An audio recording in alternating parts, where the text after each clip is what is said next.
Hello friends, पिछले video में हम लोगों ने फोटो इलेक्ट्रिक इफेक्ट रिवाइज कर लिया था जो कि पार्टिकल नेचर ऑफ लाइट को रिप्रेजेंट करता है। अब हम लोग उसके आगे रिवाइज करेंगे एटॉमिक स्पेक्ट्रा से। बेटा, आप देख रहे हैं आइरिस एजुकेशन और उसमें हम लोग क्रैश कोर्स और श्योर सिलेक्शन सीरीज चला रहे हैं फॉर नीट और आईआईटी मेंस एस्पायरेंट्स के लिए। तो बेटा, यहाँ पर एटॉमिक स्पेक्ट्रा की बात करें तो जो बोहर्स हैं उन्होंने कहा था कि जो एटम्स है उसमें एक न्यूक्लियस होता है, उसके चारों तरफ क्या होती हैं, कंसंट्रिक रिंग होती हैं। तो यहाँ पर अगर हम एटॉमिक स्पेक्ट्रा, अगर सिंपल स्पेक्ट्रा की बात करें तो स्पेक्ट्रम क्या होता है कि अगर हम किसी प्रिज्म से व्हाइट लाइट पास करें तो ये प्रिज्म क्या करेगा, इस लाइट को बैंड कर देगा और ये जो व्हाइट लाइट है ये सेवन कलर में ब्रेक हो जाएगा, जिसको हम लोग क्या बोलेंगे, विब्ग्योर। इस तरह से ये सेवन कलर में ब्रेक हो जाएगा, जिसको बोलते हैं स्पेक्ट्रम। अब यही स्पेक्ट्रम अगर हम लोग किससे ऑब्टेन करें, एटम से ऑब्टेन करें, then it is called atomic spectrum. तो बेटा, एटॉमिक स्पेक्ट्रा दो तरह का होता है, एक एमिशन स्पेक्ट्रा और एक एब्जॉर्प्शन स्पेक्ट्रा। तो जैसे नाम से ही पता पड़ रहा है, एमिशन स्पेक्ट्रा यानी एटम से जो लाइट है वो एमिटेड होके प्रिज्म पर पड़े और वहां से जो स्पेक्ट्रम ऑब्टेन होगा that is called emission spectra. और जो एमिशन स्पेक्ट्रा है उसमें हमें ब्राइट लाइन मिलती है, यानी जो फोटोग्राफिक प्लेट है उस पर हमें ब्राइट लाइन मिलेगी, दैट इज एमिशन स्पेक्ट्रा। और ये जो एटॉमिक स्पेक्ट्रा है या एमिशन स्पेक्ट्रा है, ये फिंगरप्रिंट ऑफ द एलिमेंट होते हैं, यानी जो हमें लाइन मिल रही है कैरेक्टरिस्टिक्स वेवलेंथ की, वो अगर एटम किसी भी सब्सटेंस में होगा तो उसी पर्टिकुलर वेवलेंथ की वहां पर लाइन हमें मिलेगी। यानी अगर हमारा कोई नया मॉलिक्यूल, नया कोई सब्सटेंस डिस्कवर हो रहा है, नया कंपाउंड डिस्कवर हो रहा है, तो उसमें कौन कौन से एलिमेंट्स उसमें प्रेजेंट हैं, ये हम लोग किस तरह से मालूम करते हैं, एटॉमिक स्पेक्ट्रा। दैट मीन्स वो फिर उसके कई कैटेगरीज हैं कि IR स्पेक्ट्रोस्कोपी, UV स्पेक्ट्रोस्कोपी, ठीक है। लेकिन हम लोग सिंपल कह सकते हैं कि जो एमिशन स्पेक्ट्रा है that is the fingerprint of element. और दूसरा क्या है, कौन सा, एब्जॉर्प्शन स्पेक्ट्रा। इसमें क्या होता है कि पहले लाइट को हम पास करते हैं किससे, उस सब्सटेंस से, उस सब्सटेंस के सॉल्यूशन से, और जो ट्रांसमिटेड लाइट है, जो बची हुई लाइट है, उससे जो स्पेक्ट्रम ऑब्टेन होगा that is called absorption spectra. यहाँ पर डार्क लाइन मिलती है विद कैरेक्टरिस्टिक्स वेवलेंथ, यानी उसी वेवलेंथ, अगर हम वही सब्सटेंस लें, वही एलिमेंट लें, तो पहले एमिशन स्पेक्ट्रा में जो ब्राइट लाइन मिल रही थी वहीं पर अब यहाँ पर डार्क लाइन मिलेंगी। तो यहाँ पर जो रिडवेल फॉर्मूला है ये वेवलेंथ निकालने के लिए है कि अगर कोई इलेक्ट्रॉन जंप करता है एक एनर्जी लेवल से दूसरी एनर्जी लेवल, जिसके कारण हमें लाइन मिल रही थी डार्क लाइन और ब्राइट लाइन, तो उसकी वेवलेंथ के लिए एक फॉर्मूला होता है 1/λ = R 1/n1 का स्क्वायर माइनस 1/n2 का स्क्वायर इंटू जेड स्क्वायर। यहाँ पर जेड क्या है, Z is the atomic number of hydrogen and hydrogen like species, क्योंकि जो बोहर्स एटॉमिक मॉडल था वो हाइड्रोजन और हाइड्रोजन लाइक स्पीशीज के लिए ही था। हाइड्रोजन और हाइड्रोजन लाइक स्पीशीज क्या है, यहाँ जेड हमने बोला क्या, एटॉमिक नंबर हाइड्रोजन और हाइड्रोजन लाइक स्पीशीज, जैसे हाइड्रोजन जिसमें एक इलेक्ट्रॉन हो, He+, हीलियम में 2 इलेक्ट्रॉन होती है लेकिन प्लस चार्ज तथा एक इलेक्ट्रॉन उसमें निकल गया, तो कितना बचा, 1 इलेक्ट्रॉन। इसी तरह से बेरिलियम में कितने, 4 इलेक्ट्रॉन, तो बेरिलियम 3+ है ना। लिथियम में 3 इलेक्ट्रॉन, तो लिथियम 2+, तो ये 2 इलेक्ट्रॉन निकल जाएंगे तो 1 इलेक्ट्रॉन बचेगा। बेरिलियम में 4 इलेक्ट्रॉन है, 3 निकल जाएंगे, 1 इलेक्ट्रॉन बचेगा। हीलियम में 2 इलेक्ट्रॉन है, 1 निकल जाएगा तो 1 बचेगा। तो ये जो भी एटॉमिक स्पेक्ट्रम का ये जो रिडवेल फॉर्मूला है ये किसके लिए है, हाइड्रोजन लाइक स्पीशीज के लिए है। यहाँ पर N1 लोअर एनर्जी लेवल और N2 हायर एनर्जी लेवल यहाँ पर हमें रखना है, यानी इलेक्ट्रॉन्स हायर एनर्जी लेवल से लो एनर्जी लेवल में जंप कर रहा है। और रिडवेल कांस्टेंट की वैल्यू आपको पता ही है, R = 10967 सेंटीमीटर, ठीक है। तो यहाँ पे जो आंसर आएगा सेंटीमीटर इनवर्स लैम्डा की वैल्यू आएगी वो सेंटीमीटर इनवर्स में आएगी। तो बेटा अब यहाँ पर हम देखें तो इसी में ही अगर कोई हायर एनर्जी लेवल से लोअर एनर्जी लेवल में मूव कर रहा है तो कितने नंबर ऑफ स्पेक्ट्रल लाइन बनेगी, भाई कई पॉसिबिलिटी हो सकती है। फॉर एग्जांपल जैसे मान लो ये न्यूक्लियस है और ये हमारी क्या है, सेल्स हैं, मान लो यहाँ 3 सेल्स ही हैं, तो लोअर एनर्जी लेवल ये N1 है, ये N2 है, ये N3 है, लोअर एनर्जी लेवल से हायर में चला गया, N1 से N3 में चला गया।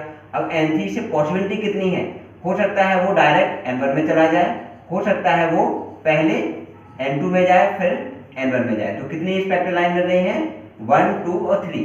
ठीक है, तो इसके लिए फॉर्मूला है number of spectral line equal to half N2 minus N1 and N2 minus N1 plus 1। तो इससे नंबर ऑफ स्पेक्ट्रल लाइन मिल जाएंगी। N2 क्या है, हायर एनर्जी लेवल, और N1 क्या है, लोअर एनर्जी लेवल। तो अगर आप यहाँ पर ये फॉर्मूले में रखें N2 को 3 और N1 को 1, तो आंसर कितना आएगा, 3 स्पेक्ट्रल लाइन आएगा। बेटा तो यहाँ पर एक क्वेश्चन आ सकता है आपका, एक तो वेवलेंथ के लिए कि अगर कोई इलेक्ट्रॉन हायर एनर्जी लेवल से लोअर एनर्जी लेवल में जा रहा तो उसकी वेवलेंथ क्या होगी। तो आप इससे निकाल सकते हैं। यहाँ पर Z आपका atomic number of hydrogen ionic species, R equal to Rydberg constant. यहाँ पर आपका जो आंसर आएगा लैम्डा वो सेंटीमीटर में आएगा, उसको आप मिलीमीटर, एंगस्ट्रॉम पे को मीटर, जिसमें भी पूछा गया है मीटर में, उसमें आप कन्वर्ट कर सकते हैं। और दूसरा फॉर्मूला है इंपॉर्टेंट है एटॉमिक स्पेक्ट्रम का, that is the number of spectral line. इसके लिए आपको क्या रखना है, हाफ N2 माइनस N1 फिर N2 माइनस N1 प्लस 1। फिर आता है बोहर्स एटॉमिक मॉडल। बेटा बोहर्स एटॉमिक मॉडल में क्या है कि इन्होंने क्या कहा था, कुछ पोस्टुलेट्स हैं उनको सुन लीजिए कि जो एटम होता है उसके सेंटर पे एक हैवी डेंस पॉजिटिवली चार्ज इस वेरी स्मॉल मास होता है जिसको न्यूक्लियस बोलते हैं। यही चीज रदरफोर्ड ने कही थी। तो ये पहली बात तो उनके अकॉर्डिंग ही है। दूसरा पॉइंट क्या है इनका कि जो इलेक्ट्रॉन्स हैं वो जो न्यूक्लियस उसके चारों तरफ infinite number of concentric rings होती है जिसमें इलेक्ट्रॉन रिवॉल्व करते हैं विदाउट लीविंग और गेनिंग ऑफ इलेक्ट्रॉन, बिना लूजिंग और गेनिंग ऑफ इलेक्ट्रॉन के रिवॉल्व करते रहते हैं। तीसरा पॉइंट, सिर्फ वही इलेक्ट्रॉन किसी पर्टिकुलर ऑर्बिट में, इनको क्या बोलते हैं, ऑर्बिट, और क्या बोल सकते हैं इनको, सेल, और क्या बोल सकते हैं इनको, एनर्जी लेवल, और क्या बोल सकते हैं इनको, स्टेशनरी स्टेट। बेटा इतने सारे इनके नाम हैं। तो कोई भी इलेक्ट्रॉन सिर्फ कोई भी इलेक्ट्रॉन जब रिवॉल्व करता है किसी पर्टिकुलर सेल में तो उस इलेक्ट्रॉन की जो एंगुलर मोमेंटम है वो कितनी होनी चाहिए, वो होनी चाहिए mvr equal to nh upon 2 pi. n क्या है, nh सेल है, फर्स्ट सेकंड थर्ड जो भी है। ठीक है, तो यहाँ पर इतना एंगुलर मोमेंटम होना चाहिए, वही इलेक्ट्रॉन यहाँ पर रिवॉल्व कर सकता है। दूसरी चीज कि यहाँ पर ऐसा नहीं है कि कभी भी इलेक्ट्रॉन्स एनर्जी रिलीज या गेन नहीं करते हैं। ये इलेक्ट्रॉन सिर्फ तभी एनर्जी को गेन या लूज करेंगे जब ये एक एनर्जी लेवल से दूसरी एनर्जी लेवल में मूव करेंगे। यानी अगर लोअर एनर्जी लेवल से हायर में जाएंगे तो एनर्जी गेन करेंगे, हायर से लोअर में जाएंगे तो एनर्जी लूज करेंगे। तो यहाँ पर हम देखें तो एनर्जी ये E1 है, ये E2 है, ये E3 है, तो एनर्जी E3 की ज़्यादा होगी किससे, E2 से, और E2 की ज़्यादा होगी किससे, E1 से। लेकिन बेटा एक चीज़ और ध्यान रखना कि यहाँ पर जो एनर्जी का डिफरेंस है यानी E2 माइनस E1 है, ये क्या होगा, ज़्यादा होगा, E3 माइनस E2 कम होगा, और आगे जाए तो कम होता जाएगा। यानी न्यूक्लियस से जैसे दूर जाते हैं तो एनर्जी का डिफरेंस है दो एनर्जी लेवल में वो कम होता जाएगा। यानी इसको अगर हम डेल्टा E1 मान लें, इसको डेल्टा E2 मान लें, तो delta E1 is greater than delta E2। बेटा ये दो चीज़ें ध्यान रखना, यहाँ से क्वेश्चन आ सकता है। अब हम बोहर्स एटॉमिक मॉडल के जो एप्लीकेशन है उस पर अगर ध्यान दें तो एक आपका है रेडियस, हम किसी भी NH सेल का रेडियस निकाल सकते हैं, Rn इक्वल टू, चलो यहाँ पर लिखा हुआ है, अलग से यहाँ लिखने की आवश्यकता नहीं है। तो बोहर्स रेडियस हमें निकालना है तो कौन सा फॉर्मूला लगेगा, Rn इक्वल टू 0.529, यहाँ पे 0.53 भी आप लर्न कर सकते हो, n square upon z angstrom. ठीक है, this is the radius of the NH shell. यहाँ पर Z है atomic number of hydrogen and hydrogen like species, और N है आपका NH सेल का रेडियस जिसका हमें रेडियस निकालना है। बेटा हम यहाँ पर देखें वेलोसिटी ऑफ मूविंग इलेक्ट्रॉन, इन्होंने कहा था कि जो इलेक्ट्रॉन मूव कर रहा है उसकी वेलोसिटी कितनी होनी चाहिए। तो वेलोसिटी के लिए फॉर्मूला है V of NH shell equal to 2.19